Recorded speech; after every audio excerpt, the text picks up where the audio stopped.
O último que sair, apague a luz. É claro que você já ouviu essa expressão, não é mesmo? Tem muito a ver com os tempos difíceis que estamos vivendo de orçamento apertado. Por exemplo, em casa não é incomum abrir a geladeira e ver minguar a variedade de alimentos. Na crise, o orçamento doméstico precisa ser reposicionado. E aí vai fazer o quê? Tem que ser realmente o mágico, né? Para poder inventar coisas e ir atrás do prejuízo. E o que seu Benedito e todos nós enfrentamos tem nome: crise. É muita manobra, tem que ver as prioridades, reduzir os gastos. Para a conta fechar é mais ou menos assim. Junto gasto com água, luz, telefone, internet, TV a cabo, supermercado, prestações, plano de saúde, salário da doméstica. Ufa, bota tudo na ponta do lápis e aí voltamos a lembrar das aulas de matemática.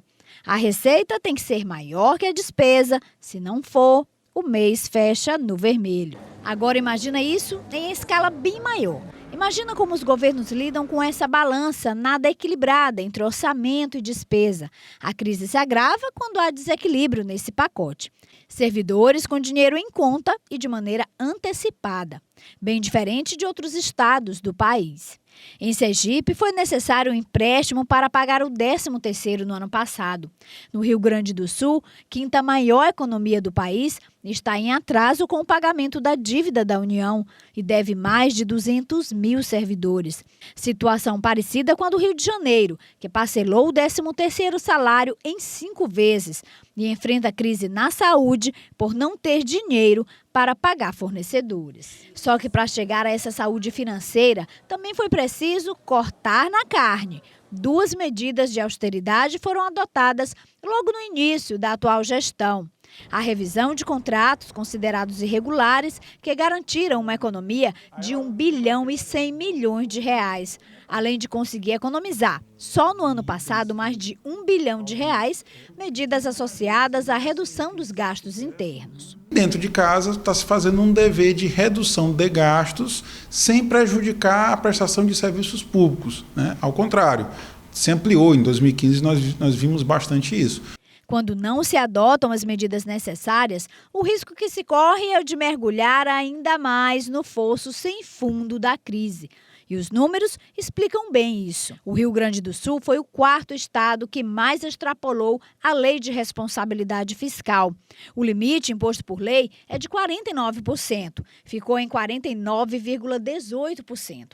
Nessa mesma condição estão outros 3 estados. O Pará e o Maranhão são os únicos que não estão com a corda no pescoço. O índice no Maranhão está em 39,6%.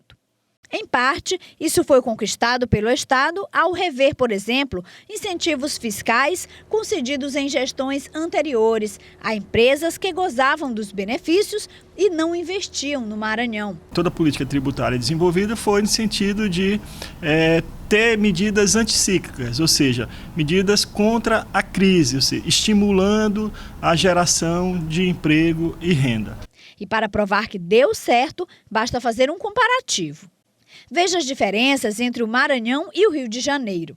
O orçamento do governo do Maranhão evoluiu de 15 bilhões e 800 milhões em 2015 para 16 bilhões e 600 milhões este ano. A do Rio de Janeiro, a receita de 79 bilhões e 900 milhões caiu para 61 bilhões e meio de reais. Nessa comparação com o estado do Rio de Janeiro, que tem o 2º maior PIB do país, o Maranhão tem ainda outra vantagem. Essa aqui, o Porto do Itaqui. O Porto teve um lucro real no ano passado de 68 milhões, enquanto a projeção era de 307 mil.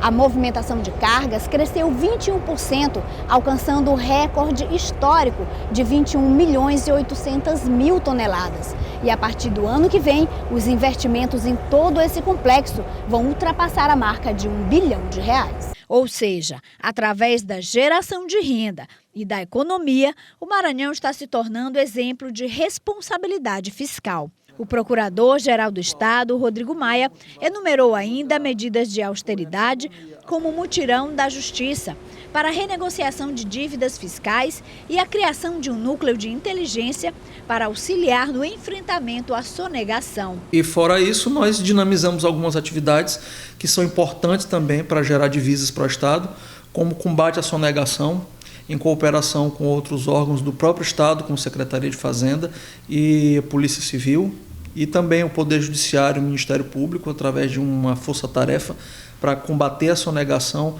As medidas adotadas são a prova de que, se o último a sair apaga a luz, por aqui, a luz ainda existe em todo o túnel.